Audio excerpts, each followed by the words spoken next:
Kính chào quý vị và các bạn, rất vui được gặp lại quý vị và các bạn trong chương trình Khám phá bếp Việt. Duy Bình rất hy vọng rằng thông qua chương trình này thì quý vị khán giả đang xem truyền hình có thể tự tay mình thực hiện những món ăn Việt Nam đơn giản nhưng vô cùng ngon và bổ ích. Và xin giới thiệu đến quý vị khách mời đặc biệt cũng khá là quen thuộc đối với gian bếp của Khám phá bếp Việt ngày hôm nay. Xin chào thầy ạ. Xin giới thiệu đến quý vị là thầy Nguyễn Quốc Y, là hiệu trưởng của trường dạy nghề ẩm thực Nespe. Chào em, chào khán giả. Thầy ơi, trong chương trình lần trước thì chúng ta đã cùng đến với lại một món phở có thể nói là rất là hấp dẫn và mang một cái hương vị đặc trưng truyền thống của ẩm thực Việt Nam. Không biết là trong chương trình lần này thì thầy sẽ giới thiệu tiếp món gì ạ? Thầy muốn giới thiệu món nổi tiếng thứ hai, đó là bún bò Huế. Hôm nay chúng ta sẽ được ăn bún bò Huế ạ? Đúng vậy. Phải công nhận là bún bò Huế hiện tại bây giờ rất là nổi tiếng chỉ sau món phở thôi đúng không thầy? Không còn chỉ có ở những người ở khu vực miền Trung thôi mà cả miền Bắc lẫn miền Nam đều đang rất là yêu thích cái món này.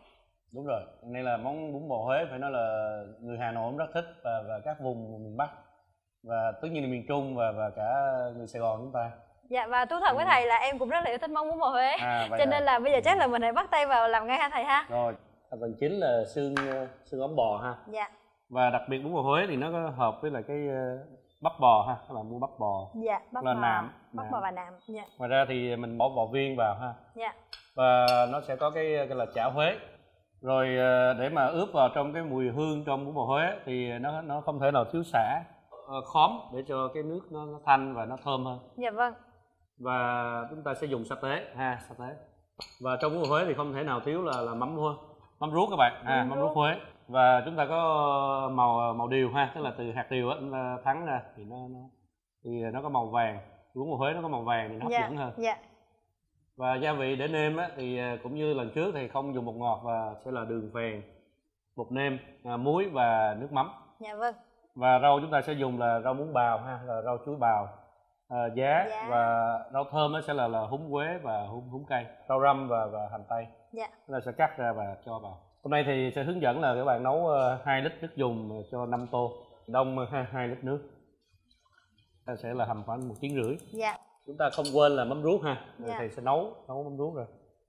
Thì mắm ruốc mình sẽ cho vào cái nồi khác. Không cho cho vào cái nồi nồi xương để chúng ta hầm xương ha.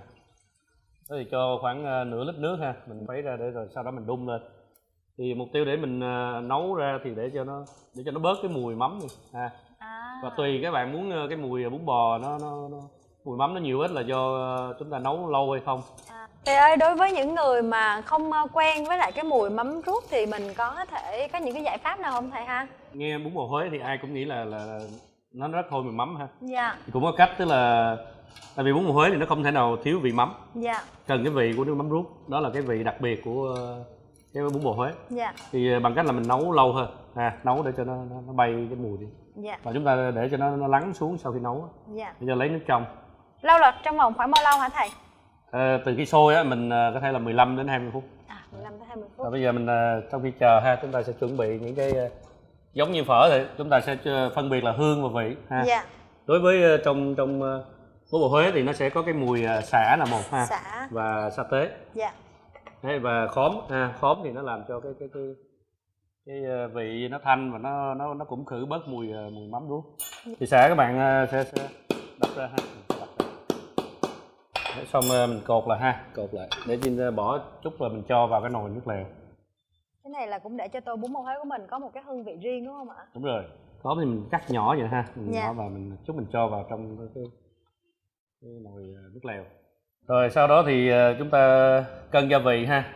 Mình sẽ cho vào là muối là 15 g. 15 g. 15 g bột nêm ha. 15 g bột nêm. Rồi đường mình cho là 30 g. 10 g nước mắm. Dạ. Và cái sa tế này ha, các bạn cho vào là 15 g. Dạ. 15 g sa tế. Và đừng quên là có cái màu điều ha. Cái màu sắc của điều á thì mình có thể 20 đến 30 g. Dạ. Đấy, chúng ta để sẵn ha. Chút là hầm xong cái nồi xương và thịt bò thì mình sẽ cho sả và khóm trước, sau đó là mình nấu lên rồi khoảng 15 phút thì mình sẽ nêm gia vị. Dạ. Mình sẽ cắt chanh để khi ăn á chúng ta sẽ có thể là cho chanh vào trong tô bún bò ha. Dạ. Cắt chanh bỏ hột ra đúng không ạ? Bỏ hạt ra. Dạ. Ớt này thì mình có nên chọn loại ớt như thế nào không hả thầy? ớt sừng hoặc là ớt hiểm được ha. Rồi ngoài ra thì mình sẽ chuẩn bị cái gà hành tây và rau răm. Dạ. Đó, mình cắt mỏng vậy ha. Dạ. Rau răm thì các bạn cắt đừng có nhỏ quá ha. Có thể nói là hiện nay thì mỗi gia đình Việt Nam thì đều rất là thích cái món bún bò Huế này, cho nên là cũng rất là hay là tự mua những nguyên liệu về nấu. Nhưng mà để mà có được cái mùi vị đặc trưng và ngon thì không phải là nhà nào cũng làm được. Thầy có thể chia sẻ cái bí quyết hoặc là cái yếu tố nào để có thể tạo nên một cái tô bún bò Huế thật là ngon không hả thầy? Bún bò Huế thì thường các bạn nấu nó bị vướng cái là cái nồi bún bò Huế nó bị đục nước. Thứ hai là hôi mùi mắm quá, đó là cái mùi mắm nó. Và nguyên liệu thường các bạn nấu thì nó không được tươi. Dạ. Thành ra cái nước bún bò Huế nó không có thanh. Dạ. Và thứ tư nữa là thường mình nêm không có chuẩn, đôi lúc nó đậm quá hoặc là ngọt quá thì nó mất cái đúng cái hương vị của bún bò Huế. Rồi sau khi mình hầm xong ha thì mình sẽ lấy xương và thịt ra rắc ra. Thì chuẩn bị cái thau nước mình lạnh cũng để bỏ mình vào nước lạnh đúng không ạ? Dạ. Rửa cho nó sạch. Và mình có thể để mình cho nó sạch nữa thì mình lấy cái vợt mình lọc cho cái nước nó trong hơn. Rồi cái mắm ruốc á, sau khi mình nấu á, nó lắng xuống rồi á, thì mình sẽ lấy cái nước trong ha, nước trong mình cho đổ vào. Và mình nhớ là cộng hai thứ này là khoảng 2 lít. Cho xả mình đã đập dập á và khóm vào ha. Và chúng ta nấu khoảng 15 phút thì sau đó thì mình sẽ nêm gia vị vào. Ở trong khi chờ thời gian chờ 15 phút ha thì mình sẽ cắt thịt ra. Đây,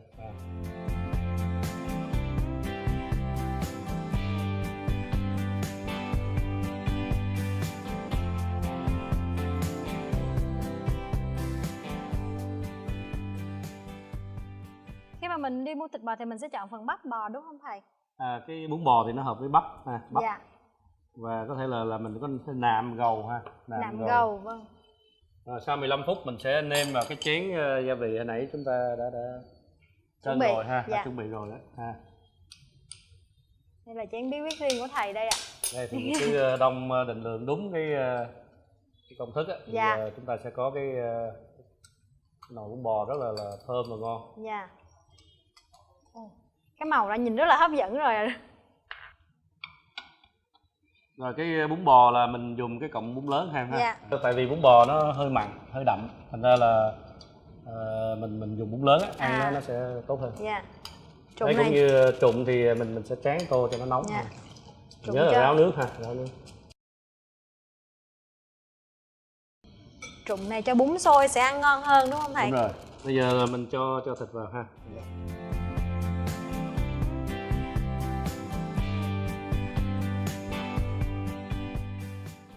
Rồi sau đó mình múc nước lèo ha, cho nó có cái màu vàng rất là đẹp ha. Và thường cái bún bò Huế thì người ta ăn với có rau sống. Thành ra mình cho nước nhiều một chút xíu ha, cho hành và rau răm vào ha. Đấy, vậy là xong ha. Thì chúng ta có thể dùng thử ha. Rồi mời em ha. Dạ vâng ạ. Chắc là em sẽ xin thử miếng nước trước.